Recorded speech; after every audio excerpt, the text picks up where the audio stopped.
Hello, I'm Tim Smolens, and today I want to do a part-by-part analysis of what I consider to be Brian Wilson's most complex and intricate background vocal part, the verse and a cappella breakdown to the Beach Boys song Heroes and Villains from their legendary lost 1967 album Smile, one of my favorites.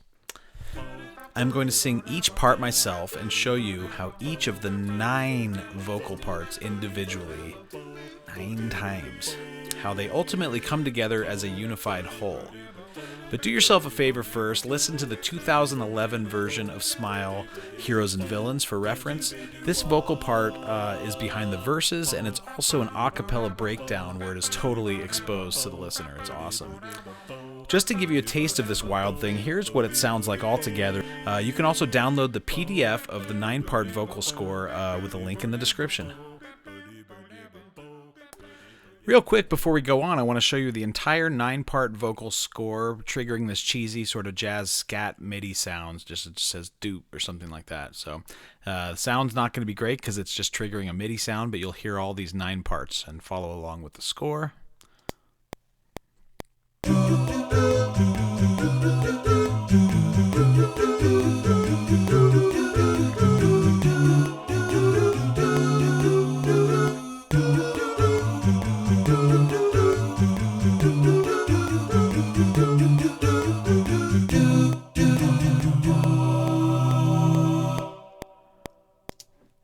All right, pretty busy, and obviously it's going to sound much better with real voices. So we're going to build up to from one voice all the way to the end to when they're all together, and I'll show you what it sounds like. Please take a minute now to help this small little channel grow a little bit bigger by subscribing, ring the notification bell, like, comment, and share it. I do want to devote as much time as I can to sharing with you guys the odd things I've discovered about music theory and songwriting and production in my almost 40 years now of exploring this stuff. So every little bit of support from you guys helps. Check out some of my music. I don't make a living from music, and I don't necessarily expect to, but the bigger this channel gets, it'll be a good thing. Why not? Here's a new feature on my channel where at the onset of the video, right here, I briefly post some basic info about the video so people can more easily find the content that interests them, or at least finds out quickly if it's something they're interested in, saves them some time maybe. You can see there's the title here, and below the general subjects of the video. In this case, general subjects are background vocal arranging, Beach Boys musical archaeology, songwriting, harmony, counterpoint, all kinds of stuff. Who might appreciate this video? Vocal arrangers, singers, hardcore Beach Boys fans, friends of harmony, just whatever. You might look at this and be like, oh God, this is going to be awful. I'm not even going to listen to this self-indulgent nonsense. But then you might be like, this is right up my alley. I like vocal harmony and arranging. So that's the point of this. Anyway, please take a look at the playlist section of my channel to find video playlists on these separated subjects that I cover and find what might pique your interest. So in the playlist section, you'll get to see all these separated. What makes this background vocal part that Brian wrote for Heroes and Villains so complex and intriguing? Well, for once, it is not the chord progressions, as you can see, and we'll go over those later. The sophistication lies in the hyperbolically playful counterpoint and the masterful way in which Brian stacks these 9 individual parts to form a harmony without it devolving into chaos, although, as you will hear, it is clearly on the precipice of pure composed beauty and total chaos all at once. This part sounds like a strange concoction, something I've never heard before. It seems like a mix of like psychedelic barbershop quartet or doo-wop, and it's been possessed by the spirit of like a Dixieland jazz horn section at the climax of the shout chorus. It's very Americana. I think Jimi Hendrix said something like, I don't really like the Beach Boys. It makes me think of a psychedelic barbershop quartet. Well, to each his own, man. That's what I love about the Beach Boys. That's not the only thing, but man. Let me make a brief note about transcribing this vocal part. I did the best I could. As you will hear, there are so many parts going on, I could have easily hallucinated some of them into existence. You know, once you combine more than 3 or 4 things, ghosts start to enter the sonic building, and auditory illusions are definitely possible. I would not be shocked if something about my transcription is not 100% correct, but as you will hear, it pretty perfectly captures the essence of the part, so whatever deficiencies I have in the transcription, I feel the spirit of the matter sort of made up for it. Let's go over the simple chord progression here. The original key is C sharp. But I went down to C. It's a little bit easier to see it on the staff. It's easier for me to sing some of the soprano. As I get old, my high notes are fading away. So fairly simple chord progression here. And let me pull it up here. So we're in the key of C. So it's 1 in C and then 2. But instead of it being a minor chord, it's a major chord and a dominant chord. And then a 5, which is a G7. And then... So yeah, there is nothing unique about this progression as it has been done countless times in jazz and pop history. In this case, what's unique is what Brian does with it. And what he does with it is what no other vocal group in music history has done. And you'll see it unfold in front of your eyes right here. So we're going to build this thing from the ground up, which means we're going to start from the bass vocal. And bass vocal has to really take the place of a bass. It can't be a half-ass type of thing. So in this case, the bass vocal I recorded and transcribed from it sounds like this. Bo ba de ba de ba bo ba de ba de ba bo ba de ba de ba bo ba de ba de ba bo ba de ba de bo bo ba de ba de ba bo ba de ba de ba bo ba de ba de ba bo ba de ba de ba bo ba do be do wah. Anyway, the bass has got to be punchy. It can't be boom, boom, boom, boom, boom. It's got to be boom, boom, boom, boom. No, that wasn't good. Boom, boom, boom, boom, boom, boom, boom, boom, boom, boom, boom, boom, boom, boom, boom, boom. You got to really make an impact and have a good punchy rhythm to it. It's not that different than a bass. Let me grab it.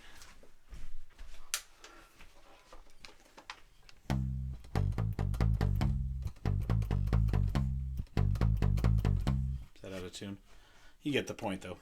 So Mike Love usually did the bass in the Beach Boys, and I am not the biggest Mike Love fan historically, but one thing I will always give him a ton of credit for is he had a great bass voice. He knew how to really take the place of a bass and make it punchy. Boom, la, la, boom, boom, boom, boom, boom, boom. As far as notes of the chord, it's pretty simple. We're in C, so it goes C, G, A, G, A, so the 1, 5, 6, 5 of C, and then of the D7 it goes D, A, B, A, which is the same thing, which is 1, 5, 6 of that D7 chord.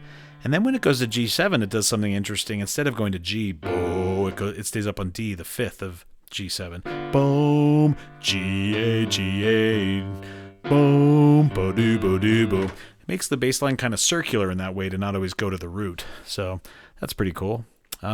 Anyway, that's the bass part.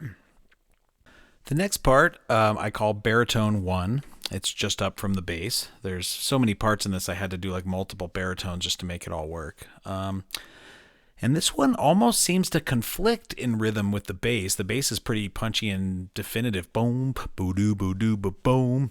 This one seems to almost conflict with it, even though it shares the same notes. It goes up an octave and almost pretends it's like a little bass line of its own. But somehow it doesn't fall into complete chaos. Brian was a master of getting exotic timbres out of vocal groups using things like odd syllables, and in this case, he must have intuited that this huge 9-part vocal harmony would get sonically very crowded. He seems to have had whoever sang this part, which may have been Al Jardine, I'm not sure, cup their hand over their mouth to thin out and make it feel more like a kazoo part. Instead of bo bo bo bo bo bo bo bo bo bo bo bo bo bo. And this is a weird rhythm, like I said. So let's listen to this baritone part with this kazoo type of timbre. I'll still play the bass in the background, but I'll turn the new part always up pretty darn loud. Bo bo bo bo bo bo bo bo bo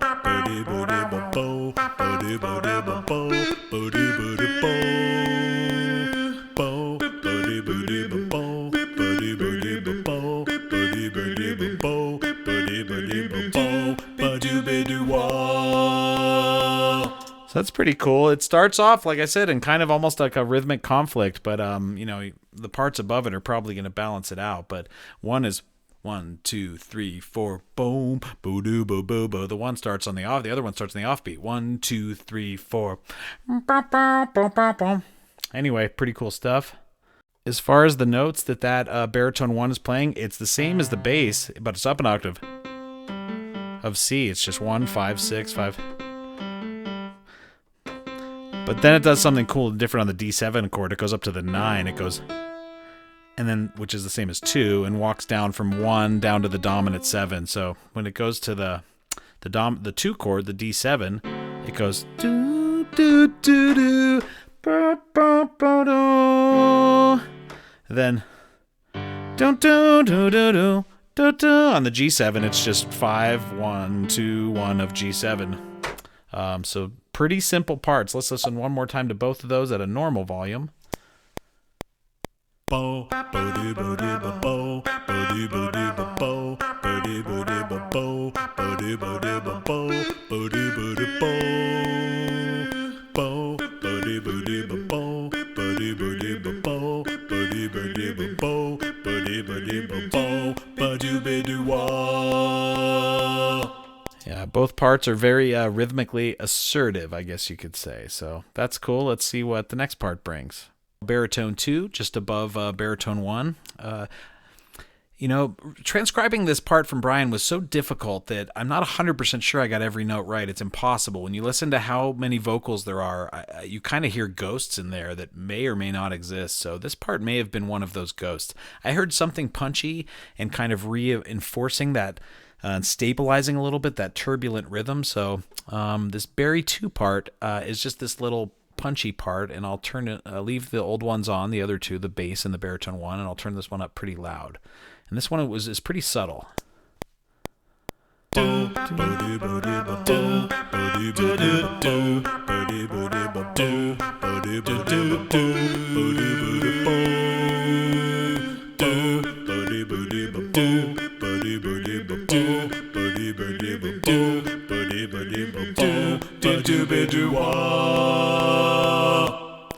Yeah, it may well not be there, but I swear I hear something like that when I transcribe it. So I put it in there, and to me it did help stabilize that semi-turbulent rhythm that's already been established by the two competing, the big bass on the low end and the little bass above it.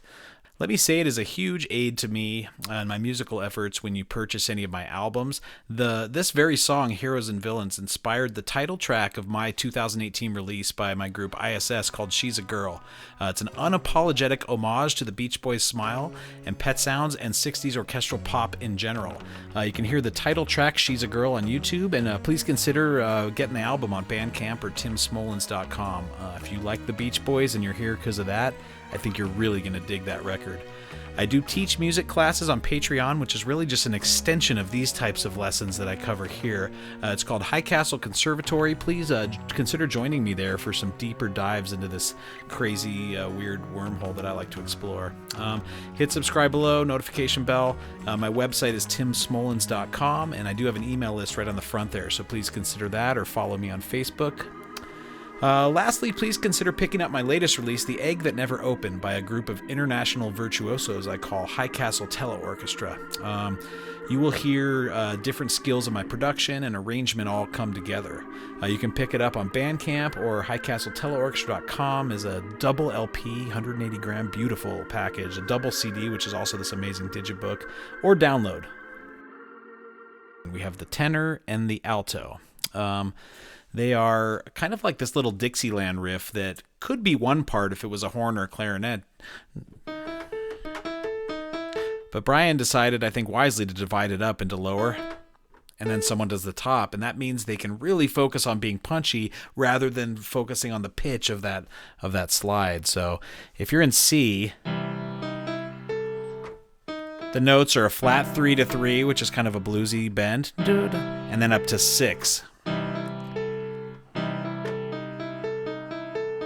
So Brian just takes, one person does the alto does this lowered, and then the tenor does the lower and the alto does the upper. But that it's pretty staccato and cool the way that he divides it up. So let's listen to just the tenor.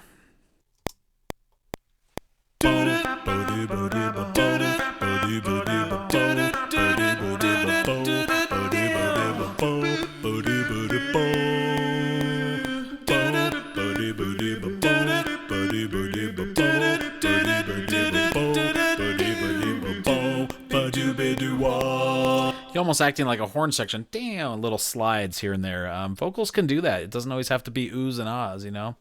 Now let's hear it with the alto above it.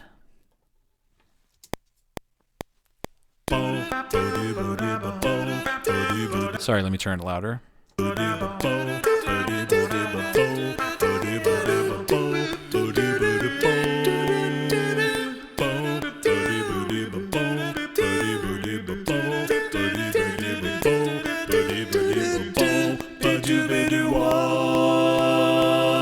Yeah, so really it's kind of one part that's divided up into two. I think that's really cool. And then the notes change. You know, I said over the C it was flat 3 to 3 and then up to 6, but over the G7 it's like a flat 13 to 13 and then up to 9 of the G7, but doesn't change the notes. Over the D7 it does something completely different. Just a chromatic slide from 3 up to 5 that it merges with the upper vocal line that we'll go over on the soprano part. But these alto and tenor, you know, it's more rhythmic, very kind of pointed rhythms. You know, how is this thing going to sound with all the boom, boom, boom, boom,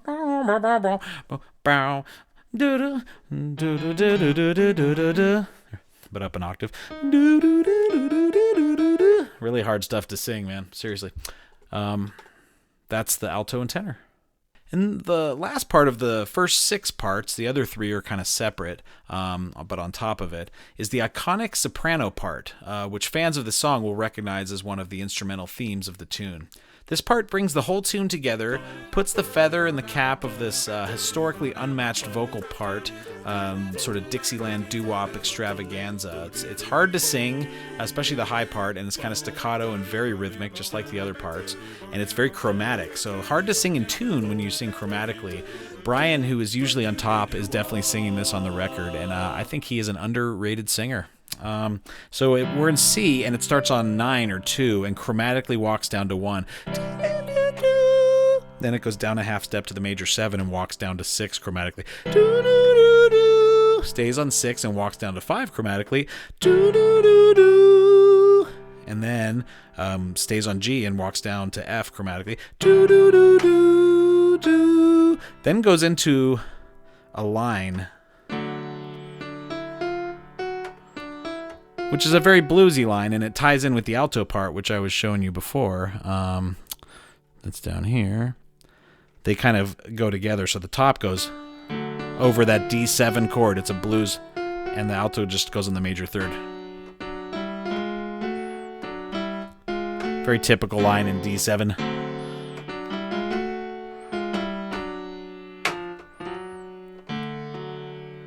And then over the G7 chord, it goes up to it's 3 and walks down to 9 or to 2 chromatically. Stays on 9, walks down to 1, walks down to 7 chromatically, and then I think 13. Yeah, it's a really, really cool line, but here's how it sounds. I'll turn it up a bit in the mix. All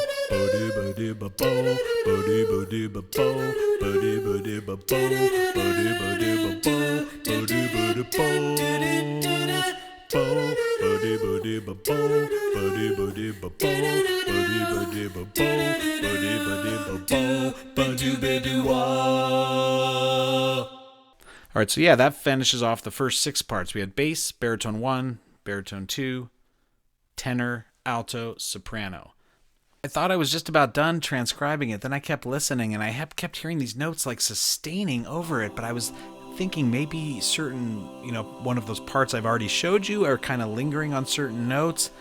And then it struck me that he did a completely different overdub, probably with them singing the 3 or 4 part chords at once, and just put it completely over that crazy other, 6 part.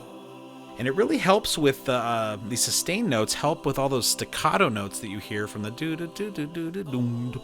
It's nuts. So it's just holding chords, C major, D7, G7. Very simple voicing. Voicing would be something like this: C major, and then D7 will be like this. There's no D, and then G7 would be close here, and then back to. So yeah, let's hear out just that little, those sustains. And I don't know, I couldn't even tell if it was oohs or ahs. I don't know which one I did. Did I do oohs or ahs? Ah.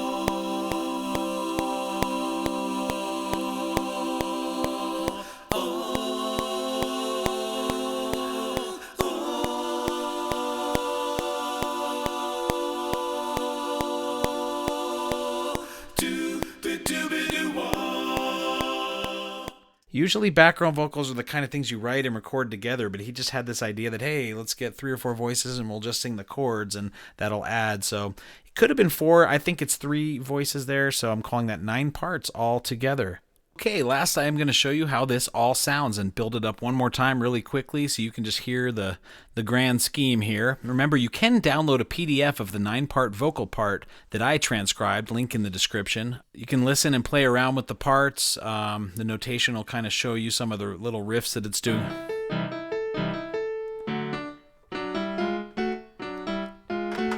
They're all sort of these very Americana standard licks, but the way the counterpoint works, there's never been anything like this. So really quick, gonna build it all up here.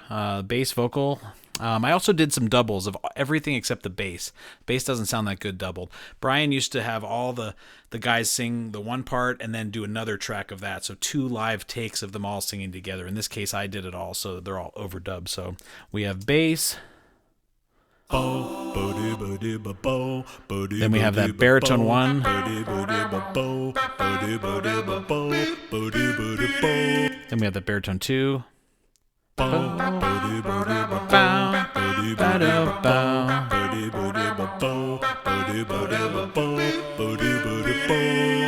me get the quick scribe window in here. Let's put it on tiny just so we can kind of see it. Let's do... Okay, and then above the baritone 1, we have baritone 2. We did that. Now tenor. Doo-doo, doo-doo.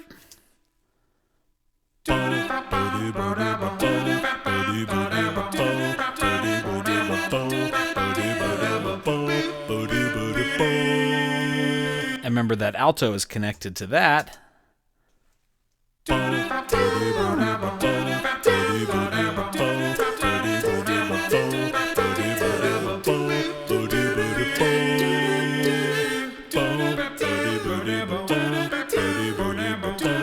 And remember, last we have that iconic soprano, the...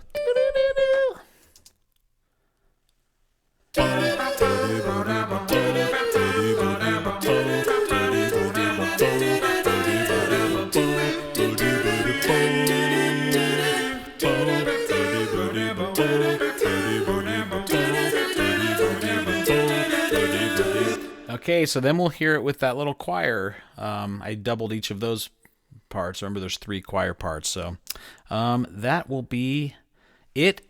Thank you for watching my video. Thank you for supporting my efforts here. Here is how the thing ended up sounding. I'm pretty happy with it for just a short little thing here. So here it is.